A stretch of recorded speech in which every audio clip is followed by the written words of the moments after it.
The old man was very angry and looked at his grandchildren at his wife's funeral. He had a sullen face, but the children were still laughing and joking. Can't even tone it down for Mom's funeral.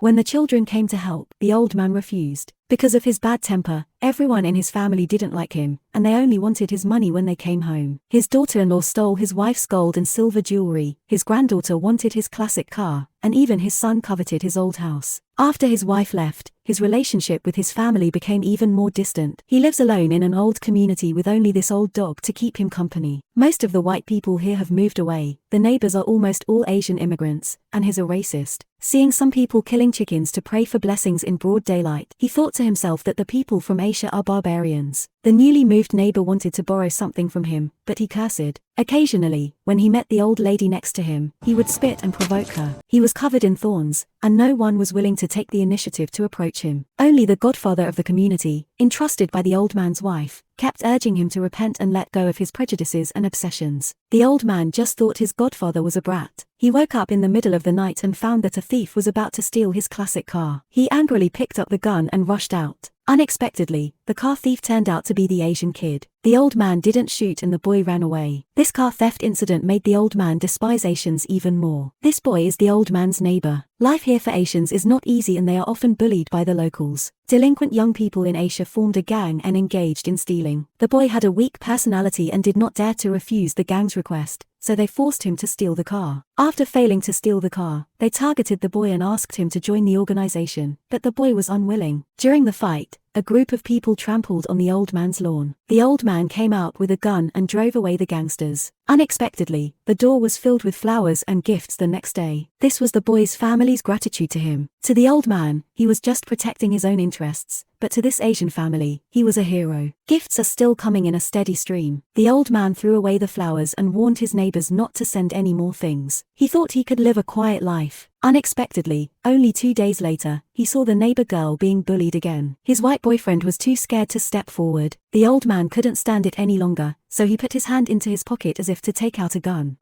The fuck?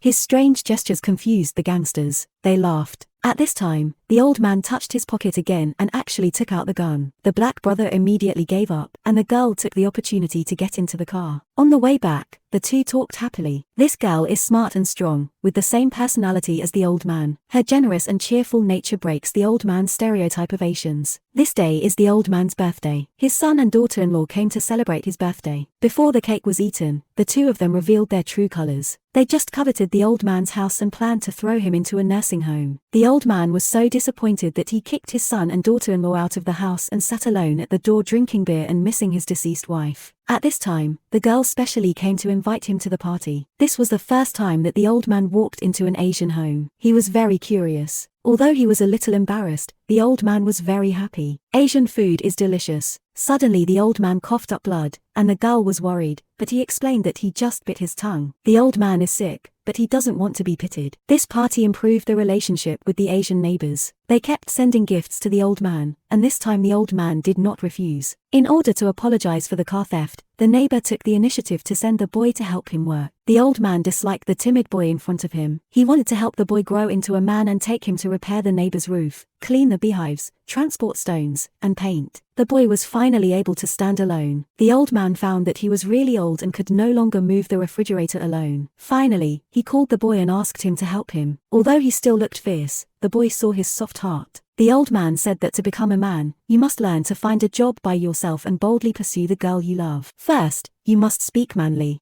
What's up, you old Italian prick?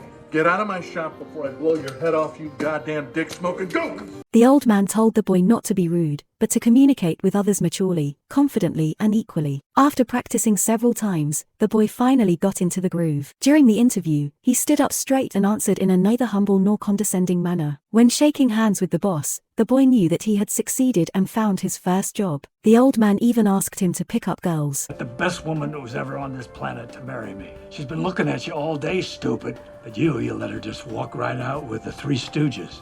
And you know why? Because you're a big fat pussy. With encouragement, he finally took the initiative to pursue the girl he liked, and their relationship became better and better. Until one day, the old man found that the boy had been beaten. The gangster threw a burning cigarette butt on his face, and the old man saw the wound. So the old man found the gangsters and warned them with a gun. You would tell your friends to stay away from town. The old man became more and more fond of these children. He was willing to protect them, and he even lent his baby car to the boy to play with. But he didn't expect that the last time he came forward, he attracted even more brutal revenge from the gang. How difficult is it for an American to live in the United States? The boy did not want to join the local gang, but he was brutally retaliated against. His residence was shot at randomly, and his sister was insulted by the gangsters. She came back covered with scars. Seeing the crying family, the old man angrily raised his gun and went out. He wants to kill these gangsters, but he knows that violence is not the best solution. He smashed the window glass and kicked over the chair, but he still wanted to calm down. He sat in the dark home and waited for the results of the police investigation, but only waited for the news that no one confessed. The gang members are all Asian and protect each other. He suddenly realized that as long as the gang existed, the siblings would not be able to live a stable life. Everyone thought the old man was going to take revenge. Unexpectedly, the old man asked the boy to go home and calm down while he cleaned up the lawn in the yard. I smoked at home for the first time and went to see an old friend. Going to buy a new suit and finally coming to church to confess to the Godfather. He confessed that he kissed another woman before he met his wife, that he made a lot of money but failed to pay taxes, and that he had never been close to his son. In fact, what he really wanted to repent was that he had killed many people on the battlefield. Back home, the boy called him to take revenge. This time he agreed, took the boy to the basement, and gave him the badge he got in the war. But when he was leaving, he locked the boy in the basement. Let me out! You want to know what it's like to kill a man? Well, it's goddamn awful, that's what it is. Not a day goes by that I don't think about it. I got blood on my hands. I'm soiled. That's why I'm going it alone tonight. The boy still has a long way to go, and he doesn't want the boy's hands to be stained with blood. He entrusted the dog to the neighbor's old lady. At night, he went to the gang alone. He reached into his pocket again, as if to pull out a gun, but he still gestured. He put his hand into his clothes. The gangster thought he was going to shoot. After shooting randomly, the old man fell down, holding only a lighter in his hand. He had no intention of bringing a gun. Even if he killed a gangster, there would still be endless revenge. He was terminally ill, and he knew he didn't have much time left, so he wanted to call his family to tell him. Speaking of busy, I got a lot on my plate right now, so if there's not something pressing, No, not at all. After hanging up the phone, he never mentioned it to anyone again. The gangsters were jailed for shooting the old man, and the brother and sister finally found a stable life. When the old man sacrificed, he also redeemed himself. Except for his wife, no one knew that he was trapped in the killing battlefield every day. Perhaps it was not discrimination against Asians, but his long-standing guilt. Now finally at peace. At the funeral, the Asian siblings put on their most solemn clothes to see him off. His name is Walter, and the boy will probably remember him forever. This is his most unique upbringing.